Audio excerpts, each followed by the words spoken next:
guys, ito na naman si What's Tricking sa aking channel. Ngayon po ay gagawa tayo ng puto bumbong. Ito po ang ating mga sangkap sa paggawa ng puto bumbong. Glutinous rice or malagkit, Eden cheese melt,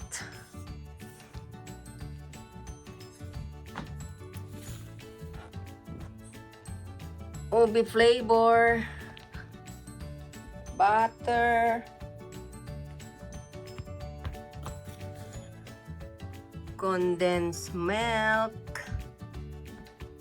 water, and sweetened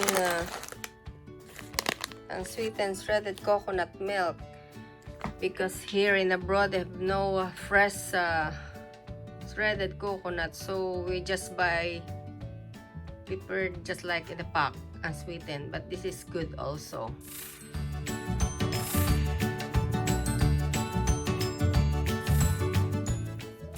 We will mix the glutinous rice, then put some water gradually.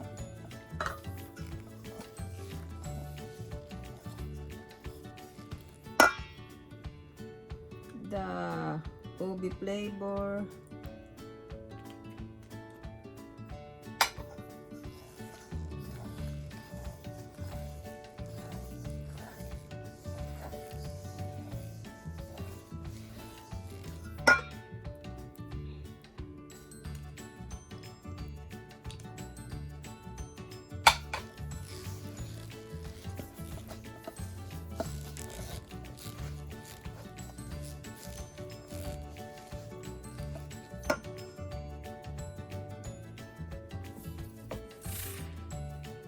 add the powder purple yam, and then para mas okay ang pagmamasa ay kamay po ang ginagamit.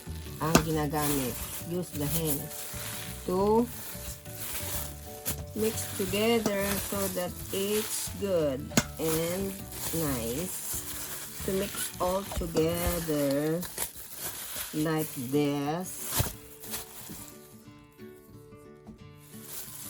Be sure that the texture of the galapong is like this, just a clay. Okay, like this.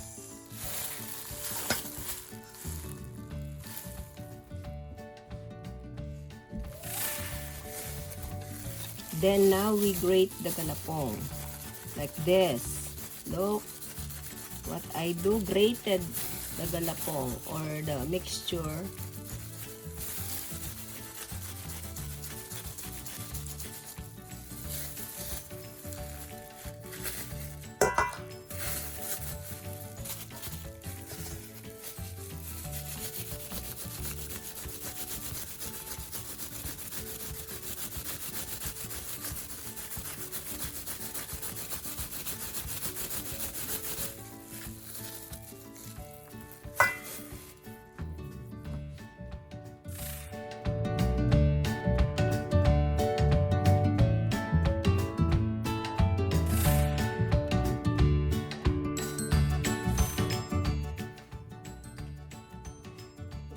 Ng butter.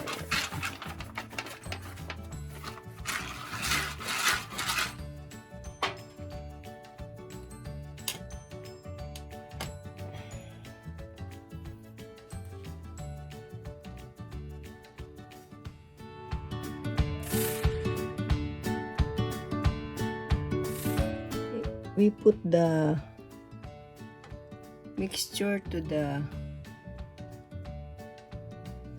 banana leaf and roll it, roll it, roll it, roll it.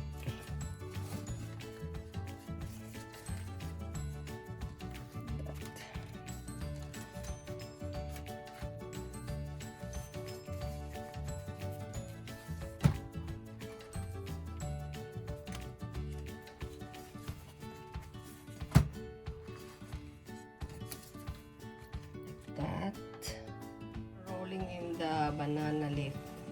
We will steam.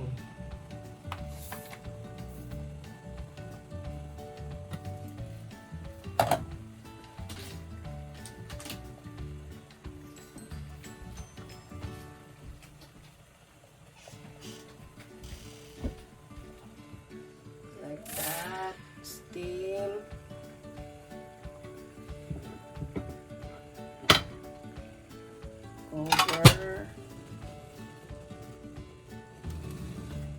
Cover like that.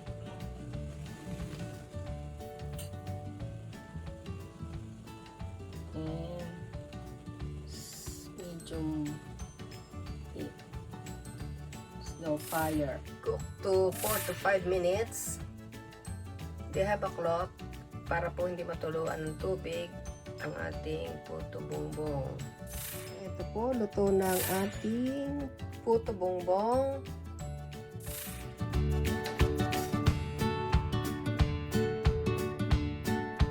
We put on a tray.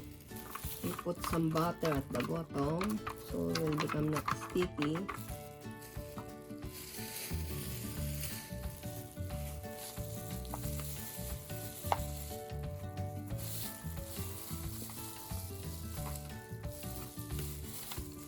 Then we put like this.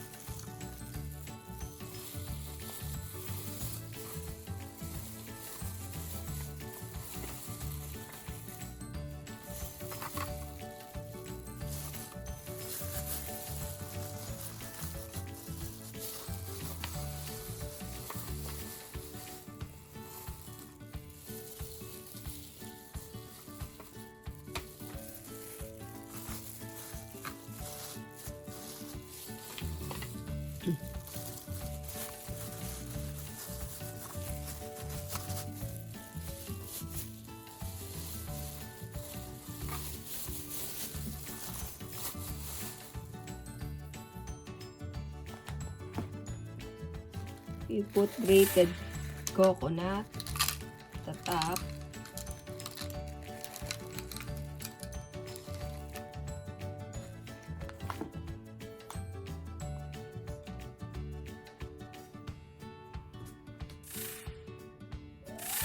Put some grated cheese. Grated cheese.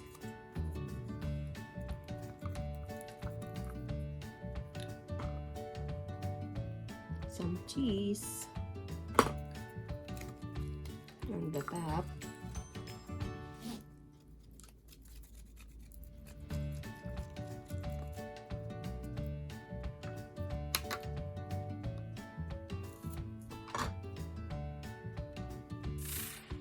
You put condensed milk on the top. Oops. Very nice.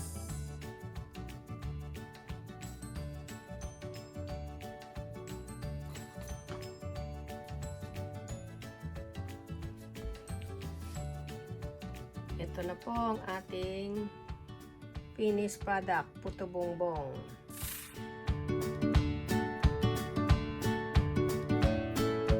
Ito po ang ating puto bumbong. Yummy! Sarap-sarap. Ay, tikman natin. Sarap. Sarap. Sarap po ang aking puto bumbong. Last week we make bibingka. Now puto bumbong. This is for Christmas. Malapit na po ang Christmas. I am advanced.